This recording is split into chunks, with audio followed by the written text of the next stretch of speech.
விழித்துக்கொள் மானிடா, நல்லதை சொன்னால் இந்த உலகம் காது கொடுத்து கேட்காது. முழுமையாக இந்த பதிவை காணுங்கள். ஜெனரிக் மருந்துகள்.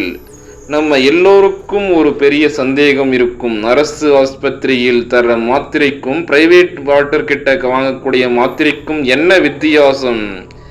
உதாரணமாக சர்க்கரை மெட்டோஃபார்மின் எடுத்துக்கொள்ளலாம். ரெண்டும் ஒண்ணுதான். இல்ல பிரைவேட்ல தர்றது ஒரிஜினல் சரக்கா, இல்ல கவர்மெண்ட்ல தர்றது ஒரிஜினல் சரக்கா? சிம்பிளா சொல்றேன், கேட்டுக்கங்க. பெரிய வித்தியாசம் ஒண்ணுமே இல்லை. மருந்து தயாரிக்கிற கம்பெனியில் வேலை செய்யற ஒரு நண்பர்கிட்ட இதை பற்றி கேட்டோம். அவர் சொன்ன விஷயம் என்ன தெரியுமோ? அவங்க தயாரிக்கிற பெரும்பாலான மருந்துகளே ஜெனரிக் மருந்துகளாம். ஜெனரிக்னா என்ன, பிராண்டட்னா என்ன? இதை தெளிவா புரிஞ்சுக்கிட்டாலே உங்க கேள்விக்கு பதில் கிடைத்துவிடும். பிராண்டட் மருந்துனா என்ன? முதல்ல ஒரு கம்பெனி பல வருஷங்கள் பல கோடிகள் செலவு செய்து ஒரு நோய்க்கான புது மருந்தை ஃபார்முலாவை கண்டுபிடிக்கிறாங்க. அதுக்கு அவங்க பேட்டன் வாங்கிடுவாங்க. உதாரணமாக கிட்டத்தட்ட 20 வருஷத்துக்கு அந்த மருந்தை அவங்க மட்டும்தான் விற்க முடியும். அவங்க இஷ்டம் போல ஒரு பிராண்ட் நேம் வச்சு அதிக விலைக்கு விற்பாங்க. ஏன்னா அவங்க போட்ட ரீசர்ச் செலவையெல்லாம் எடுக்கணும் இல்லையா? இதுதான் பிராண்டட் ட்ரக். அதுவே ஜெனரிக் மருந்துனா என்ன? இப்போ டெஸ்ட் பாருங்க. அந்த 20 வருஷம் பேட்டன் முடிஞ்சதும் அந்த மருந்தோட ஃபார்முலா பப்ளிக் ஆகிடும். இப்போ வேற எந்த கம்பெனி வேண்டுமானாலும் அதே ஃபார்முலாவை பயன்படுத்தி அதே மருந்தை தயாரிக்கலாம். இதுக்கு பேர் தான் ஜெனரிக் ட்ரக், பொது மருந்து. ஆனா ஃபார்முலா தெரிஞ்சா மட்டும் போதுமா? யார் வேணா செஞ்சிடலாமான்னு கேட்டா முடியாது. தரக்கட்டுப்பாடு, குவாலிட்டி கண்ட்ரோல் என்ற ஒன்று உண்டு. அவங்க அந்த மருந்தை தயாரிச்சா மட்டும் போதாது. இந்த மருந்து அந்த ஒரிஜினல் பிராண்ட் மருந்து மாதிரியே தான் வேலை செய்யுதுன்னு பல சோதனைகள் செஞ்சு நிரூபிக்கணும். அப்புறம்தான் CDSCO, FDA மாதிரி பெரிய அரசு நிறுவனங்களோட அதிகாரிகள் அந்த மருந்து ஃபேக்டரிக்கு வந்து நம்ம தயாரிப்பு முறையை ஆய்வு செய்வாங்க. அவங்க ஓகே சொன்னா மட்டும்தான் மருந்தை விற்க முடியும். அது மட்டுமல்ல, எப்போ வேணும்னாலும் முன்னறிவிப்பு இல்லாம திடீரென்று வந்து செக் செய்வார்கள்.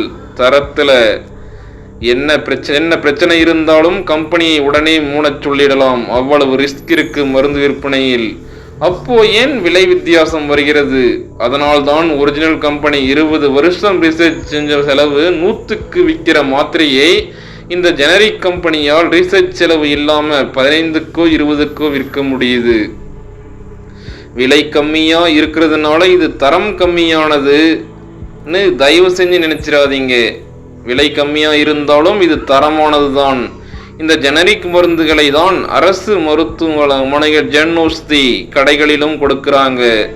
எனவே அரசு மருத்துவமனையில் தர மெட்டாஃபார்மினும் பிரைவேட்ல தர மெட்டாஃபார்மினும் ஒரே கெமிக்கல் ஃபார்முலா இருந்தா ஒண்ணுதான், ரெண்டுமே தரமானதுதான். இதில் இன்னும் சில சந்தேகம் எழும்.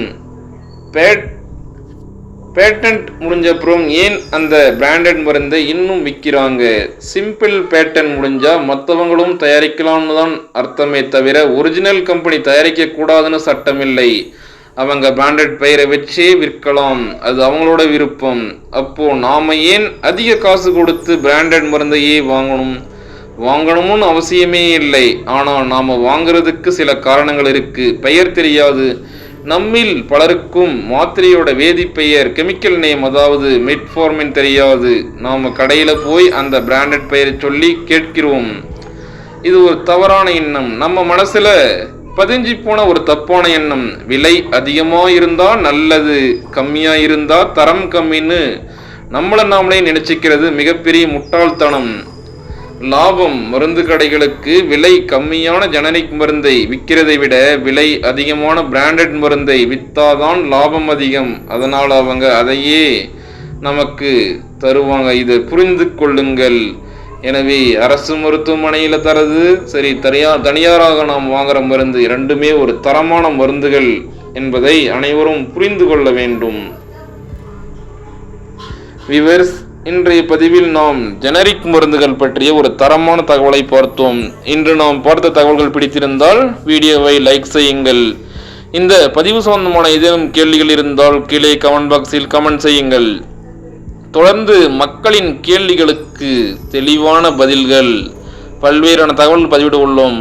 நாலேஜ் லூமின் அறிவொளியில் பதிவிடக்கூடிய அனைத்து தகவல்களையும் தவிர்க்காமல் காணுங்கள். மேலும் பலவிதமான தவறுகள் பதிவிட்டுள்ளோம்.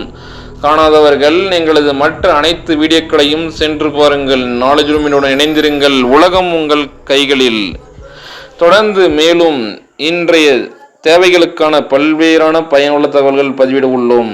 நாலேஜ் லூமின் அறிவொளி யூடியூப் சேனலில் பதிவிடக்கூடிய அனைத்து தகவல்களையும் தொடர்ந்து தவிர்க்காமல் காண்பதற்கு நாலேஜ் லூமின் யூடியூப் சேனலை சப்ஸ்கிரைப் செய்யாதவர்கள் சப்ஸ்கிரைப் செய்து பெல் ஐக்கானை கிளிக் செய்து கொள்ளுங்கள்.